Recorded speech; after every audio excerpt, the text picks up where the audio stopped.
অর্থাৎ আমার গোপালের পুজো। দেখতেই পাচ্ছ আমি আগের দিন তালের বড়াটা করে নিচ্ছি। তালটা অতীশ ভালো করে ছেনে রেখে দিয়েছিল।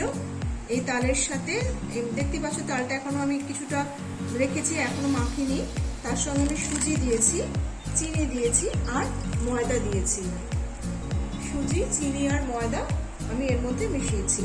আর এই হচ্ছে নারকেল, নারকেলটা ভাঙা হয়েছে, এটা দিয়ে পোড়বো। পুড়িয়ে এখানে নারকেল দেবো, দিয়ে জিনিসটাকে আরও ভালো করে মাখতে হবে। অলরেডি চিনি, সুজি, ময়দা দিয়ে পরিমাণ মতো বুঝে নিয়ে এটা মেখেছি। আরও কিছুটা ভালো করে মাখতে হবে, কারণ তালটা যে পরিমাণ ছিল, এই 1 গামলা তাল ছিল, তালটা গামলাতে 1 গামলাই ভর্তি ছিল, সেটা এখন ঠাকুরের গামলাতে ঢেলে নিয়েছি। এবার নারকেল পুড়বো, পুড়িয়ে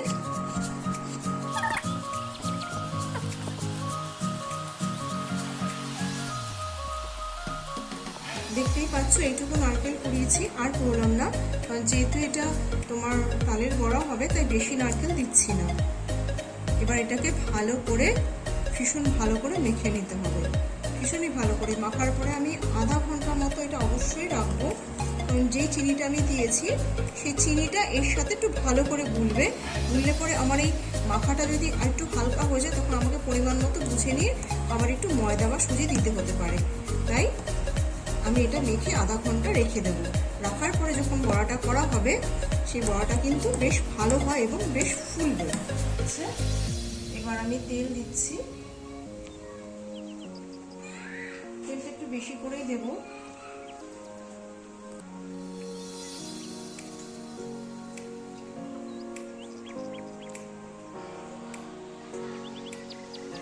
আপাতত এখন এই পরিমাণ তেলই দিলাম, সাঁড়াশি আছে তবু আমি সাঁড়াশিটা ধরলাম না।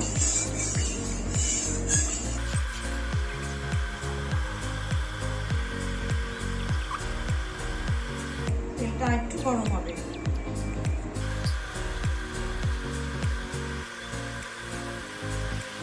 মাখাটা না ভীষণভাবে জরুরি। আমি আজকে রাত্রি ভেজে যাচ্ছি কেন, কালকে অনেক কাজ থাকবে, আগামীকাল সকাল থেকে অনেকটাই কাজ থাকবে। যদিও অতীশ, বাবান এরা হাতে হাতে আমাকে হেল্প করে দেবে, হয়তো অসুবিধা হবে না, কারণ কোনোবারই আপাতত অসুবিধা হয়নি।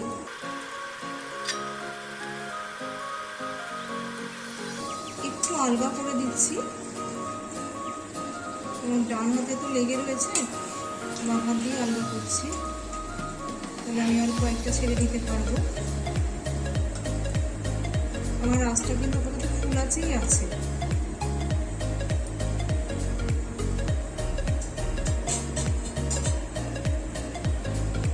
আঁচটাকে একটু ধিমি করে দিলাম, আর বেশি দেবো না। আর একটাই দিয়ে এবারে ভাজি, কারণ জায়গাটা যত বেশি ওরা জায়গা পাবে তত স্প্রেড করবে। দেখো অলরেডি এগুলোকে আমি তুলে দিয়েছি। এবারে এটা ভাজা হলে তুলে নেবো, একটু লাল করে ভাজবো, একটু লাল করে ভাজবো। ভাজা হলে তুলে নিয়ে আবার দেব। এটা অলরেডি ভাজা হয়ে গেছে অনেকটাই।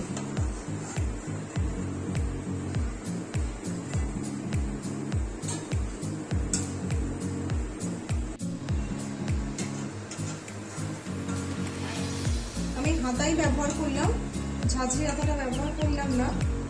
একসাথে ঝাঁঝরি হাতা তুললে অনেক ভালো হয়, সুবিধা হয়, এভাবে একবারে উঠে আসে। কিন্তু যেহেতু হাতাটা এই মুহূর্তে আমার হাতের কাছে নেই বলে আমি এটাকেই ব্যবহার করছি।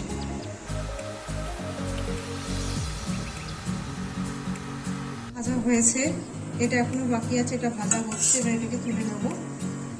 এই মুহূর্তে না তোলার জন্য আমি ঝাঁঝরি হাতাটাই ব্যবহার করছি, বের করে নিয়েছি।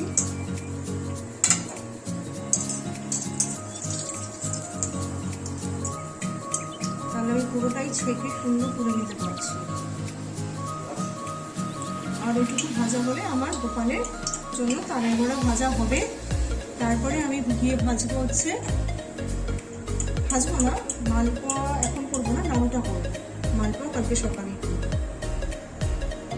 আমার এটা শেষ হয়ে গেছে, সরিয়ে দিলাম, দেখতেই পাচ্ছ। ফাঁকা, আর এই কটা আর টোটাল কমপ্লিট তালের বড়া ভাজা। এটা ভেজে তুলে নেওয়ার পরে এবারে নারকেল কুড়বো নাড়ু করার জন্য। আর এটার মধ্যেই ভাবছি মালপোয়ার জন্য একবারে মেরিনেট করে রেখে দিই, রেখে আজকে রাত্রি যতটা পারি কাজটা সেরে রাখি, কারণ কালকে সকালের দিকে তো অন্য রান্নাগুলো থাকবে, সেই দিকে ব্যস্ত থাকতে হবে। গ্যাস ওভেন বন্ধ করে দিচ্ছি, সরিয়ে দিই, ধুয়ে নেবো। ধুয়ে এটার মধ্যেই মালপোয়ার জন্য সব কিছু মেখে নেবো।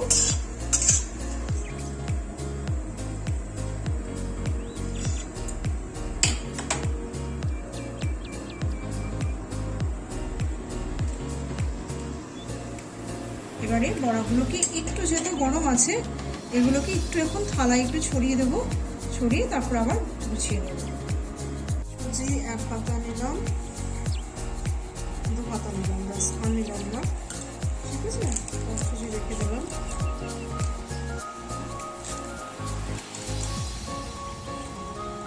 চিনি পাতা নিয়ে নিই, 2 চামচ নিই, মানে 2 পাতা নিই, তারপর আবার নেব।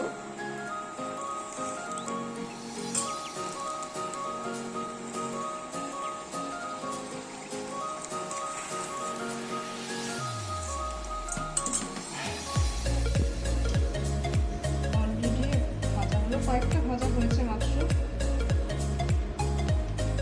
তেল ভাজার মধ্যে সময় চলে যাবে একটা।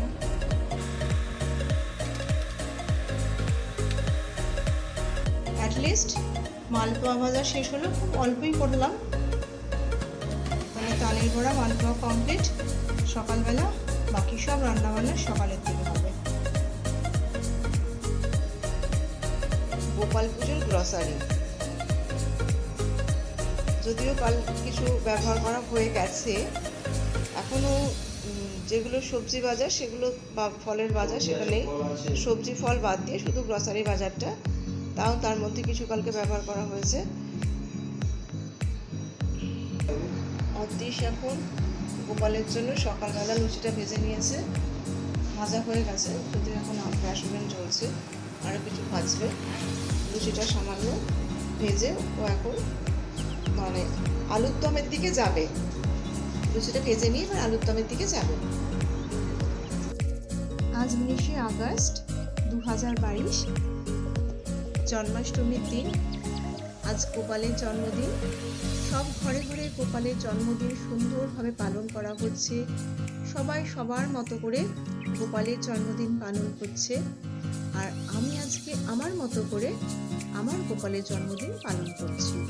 গোপালকে সকালে স্নান করিয়ে নতুন পোশাক পরিয়েছি, আর আজকে সকালে গোপালকে আমি শুধু নিবেদন করেছি লুচি, সুজি আর ফল।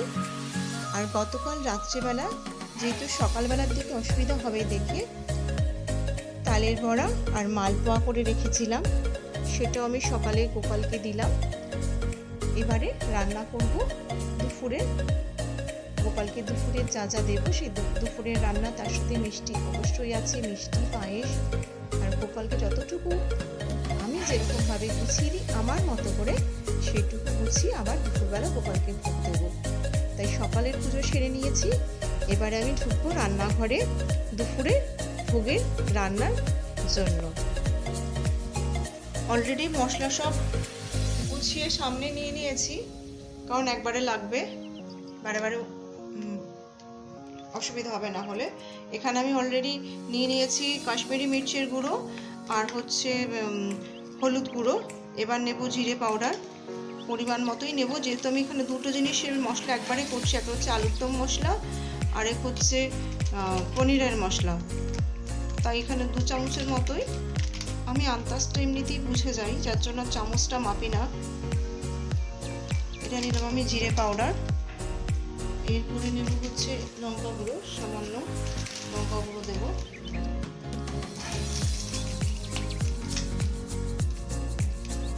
এটা একটু মেপেই দিই,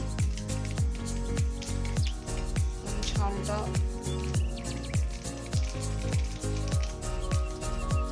অল্পই দিলাম।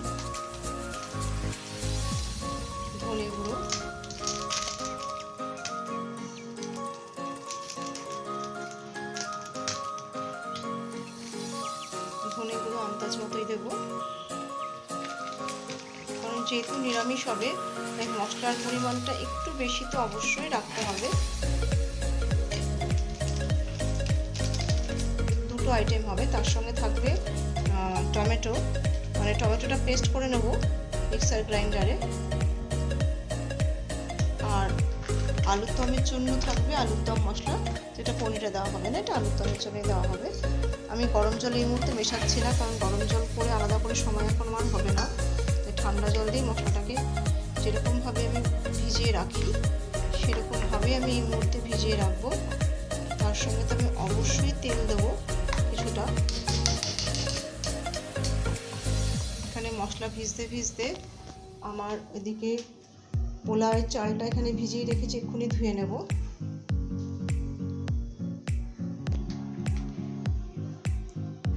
এবার এখানে আমি একটু তেল দিয়ে রাখবো, তেল দিলে মশলাটা অনেক ভালোভাবে মিশতে পারে। আর মিক্সার গ্রাইন্ডারে মিক্স করে দিলে তো আরও বেশি ভালো হয়, কিন্তু যেহেতু এখন মিক্সার গ্রাইন্ডারে আমি অন্য কাজ করব তাই সেটা এখন করছি না। এবার একটু পরিমাণ মতো নুন দেব। আবার নুন রান্নার সময় আমি দেখে নেব যে কতটুকু নুন লাগবে, যদিও আমি টেস্ট করি না, কারণ এটা জলের পরিমাণ দেখে বুঝে নিতে হবে। এখানে যেমন 2 চামচের কাছাকাছি নুন দিলাম, তাহলে এবার আলুতে যতখানি জল দেবো বা পনিরে যতখানি জল দেবো সেই আন্দাজ বুঝে আমাকে নুনটা দিতে হবে। হয়তো ভোগের রান্না এমনই একটা অদ্ভুত ব্যাপার যে আন্দাজে দেখেও ঠিকমতো সব কিছু কিন্তু হয়ে যায়। এবারে মশলাটাকে আমি একটু রেখে দেবো, ততক্ষণে আমার ওই দিকের কাজ সারবো। হয়তো দুধটাকে একটু গরম বসিয়ে নেবো, আর ওইদিকে চালটা ধুয়ে এখন চালটাকে পোলাওয়ের জন্য তৈরি করব। অলরেডি কাজু কিশমিশ, এটা হচ্ছে টমেটো বাটা, চারমগজ বাটা, মশলাগুলো তো আগেই করে রেখেছি দেখেছো। আর এখানে কিছু রেখেছি কাঁচা লঙ্কা নেব, এইগুলো দিয়ে আমার এখন হবে আলুর দম আর পনির। মাঝে মাঝে চালটাকে একটু নেড়ে দিতে হবে কিছু দিয়ে, তাহলে চালটা পুরো ঝরঝরে হয়ে শুকিয়ে যাবে। এই হলুদের গন্ধটা কিন্তু মোটেই থাকে না, রাইসের কালারটা পুরো হলদে হয়ে যায়। মানে পোলাও যেটা আমি সাদা পোলাও করছি না, আমি হলদি পোলাওটাই করছি। রাইসটা হলদে লাগবে দেখতে। আর হলুদ দেবো না, এবার এই হলুদটা রান্নার জন্য ব্যবহার করে ফেলবো।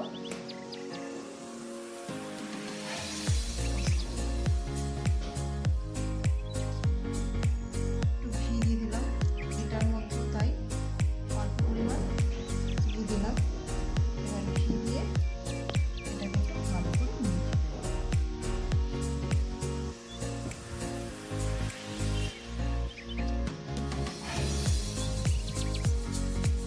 পায়েস করতে ঢুকে যাবো। ততক্ষণে আমার চাল একদম শুকিয়ে যাবে, কারণ পায়েসের চাল আমার শুকিয়ে গেছে।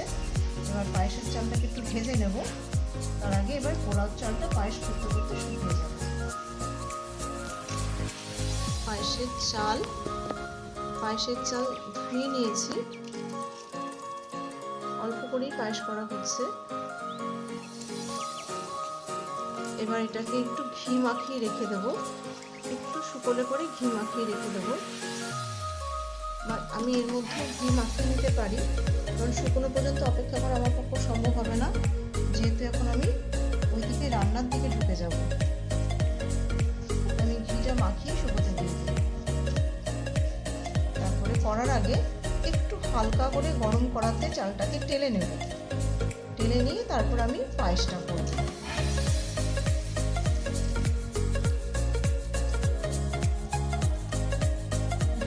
রেখে দিলাম, এবার জিনিসটা শুকোবে। আলু ভাজা হয়ে গেছে, রেখে দিয়েছি।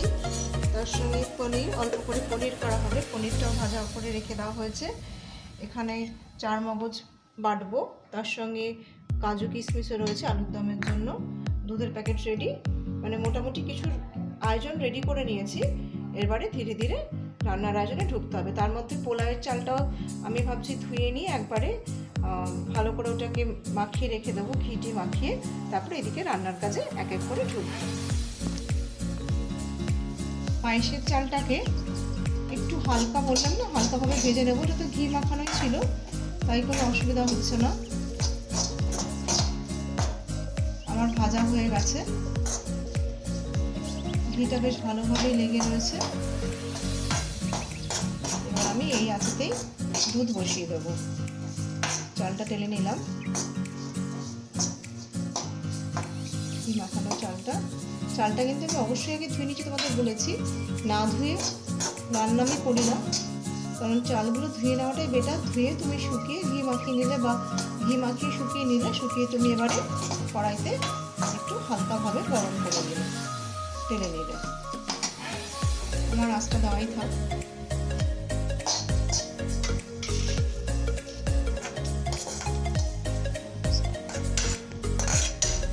দেখো কড়াই থেকে পুরো চালটাই একদম ঝুরঝুরে হয়ে গেছে, ভাজা ভাজা ঢেলে দিয়েছি। এবার আমি দুধটাকে মশলা একদমই কষে গেছে, একটু চিনি দিয়ে দিয়েছিলাম যাতে কালারটা ভালো হয় এবং টেস্টটা হয়। আর আমার এবারে চাল ফুটে গেছে, চাল ভালোভাবে ফুটে গেছে। আর ফোটালে এটা একদমই ইয়ে হয়ে যাবে। পুরো চিনিটা দেখতেই পাচ্ছ, এই পুরো চিনিটা এবারে দিয়ে দেব। চিনির পরিমাণ মতন ছিল।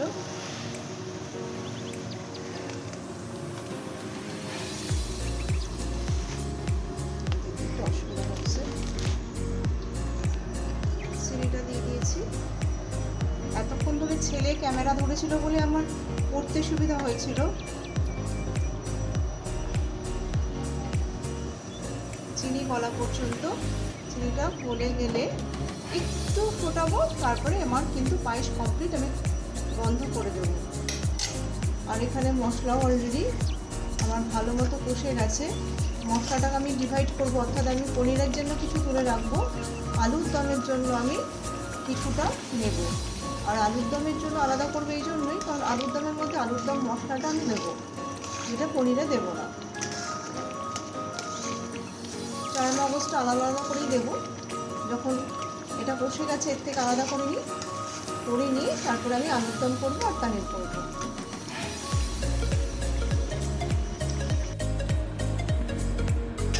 আচ্ছা, আলুর দম মশলা দিয়ে আলুর দমটা এর মধ্যে কষাচ্ছি। এবার আমি এর মধ্যে দিয়ে দেবো হচ্ছে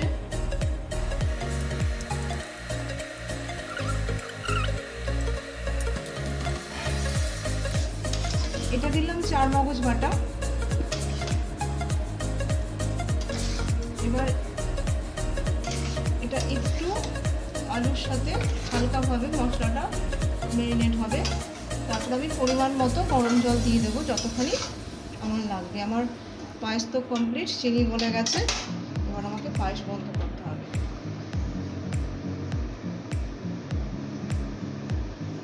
আমি গ্যাস অফ করে দিয়েছি।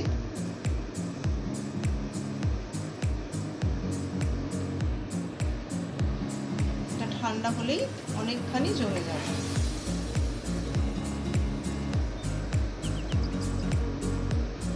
আমার পায়েস কমপ্লিট। আচ্ছা, এখানে একটু জল দেব, অবশ্যই গরম জল।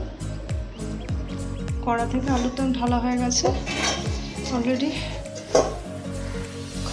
এবার কড়াটাকে ইয়ে করে ধুয়ে নিতে হবে। গোপালের আলুর দম আলাদা করে বাটি তুলে রেখেছি, আর এটা তো ভোগে থাকবেই, তার সাথে আলাদা করে গোপালের জন্য নেওয়া হয়েছে। একই কড়াইতে পনিরের মশলাটা এবার কষিয়ে নিচ্ছি, পনিরটা করবো বলে। মশলাটা আমি কষানোই ছিল, 4 মগজ দিয়ে একটু কষিয়ে নিলাম। আর গরম জলে একটু কষিয়ে দিয়েছি, পনিরটা দিয়ে দিচ্ছি।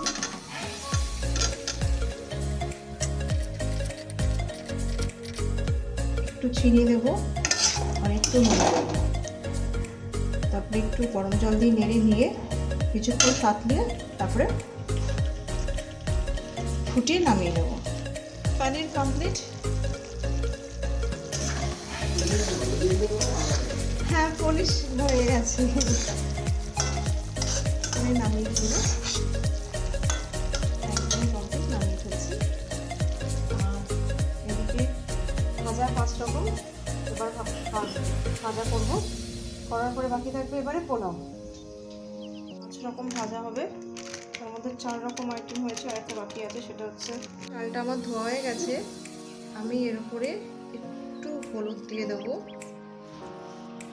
হলুদ দিয়ে এটাকে মাখিয়ে রাখবো। রাইসগুলো দিয়ে দিচ্ছি।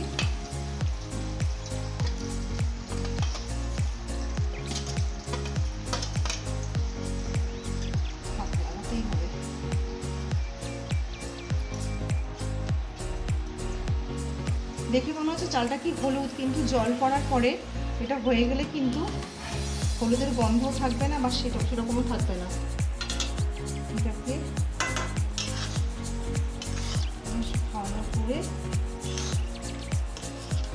মেশাতে হবে। সেখানে পরিমাণ মতো, আমি যে পরিমাণ চাল নিয়েছি সেই পরিমাণ অনুযায়ী আমি নুন দেব, এবং চিনিটাও সেই পরিমাণ মতোই বুঝে দেবো। জিনিসটা এবার একটু ভাজা হবে, নুন আর চিনি আমি দিচ্ছি, মানে দিয়ে দেবো। একটু ভাজা হয়নি, মাইক্রোওভেন বলে দিয়ে দিয়েছি। এবার এটাকে মাইক্রোওভেনে সেট করে টাইমার দেব। পোলাওটা মাইক্রোওভেনেই করবো।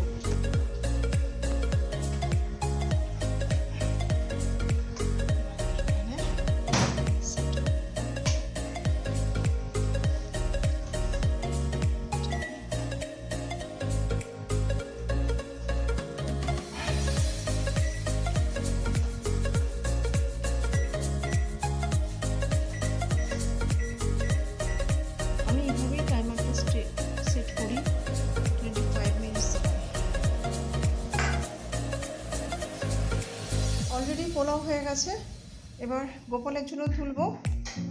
সবই কমপ্লিট, নাড়ুটা বাদ দিয়ে। ওইদিকে অতীশ আমাকে রান্নাঘরে হেল্প করে দিচ্ছে চাটনিটা কমপ্লিট করার জন্য। রান্নার সাথে সাথে ঠাকুরের বাসনগুলোকেও যেগুলো বেরোচ্ছে এগুলো তো ধুয়ে নিতেই হচ্ছে, যার জন্য একটু এদিকে ব্যস্ত হয়ে পড়েছি। এবারে গোপালকে আবার ফ্রেশ করে নতুন করে সাজিয়ে দুপুরের ভোগ নিবেদন করতে হবে। তার মধ্যে আমি নিজেও রান্না করেছি, হাত মুখ দিয়ে ফ্রেশ হব, হয়ে গোপালকে ফ্রেশ করে আবার সব কিছু সাজিয়ে দেবো।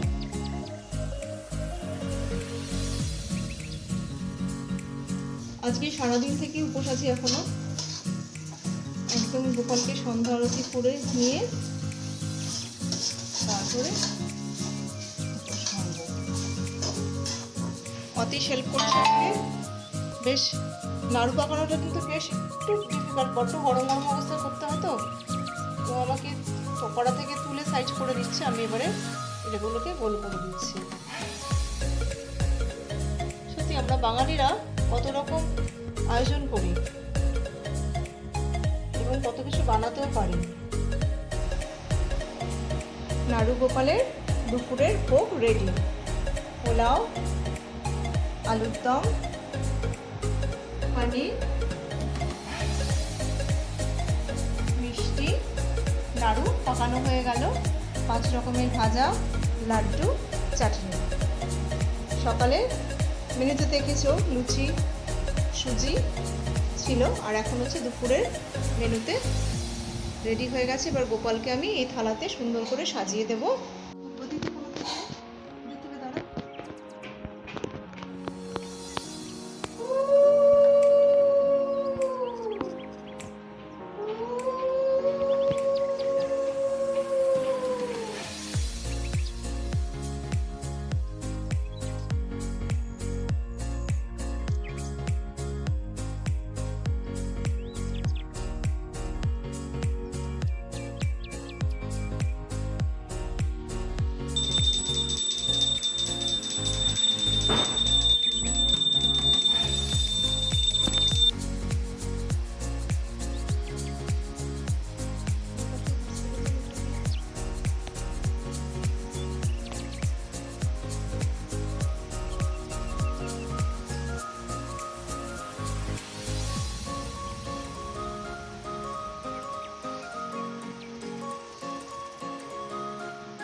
গোপালকে ভোগ নিবেদন করে দিয়েছি।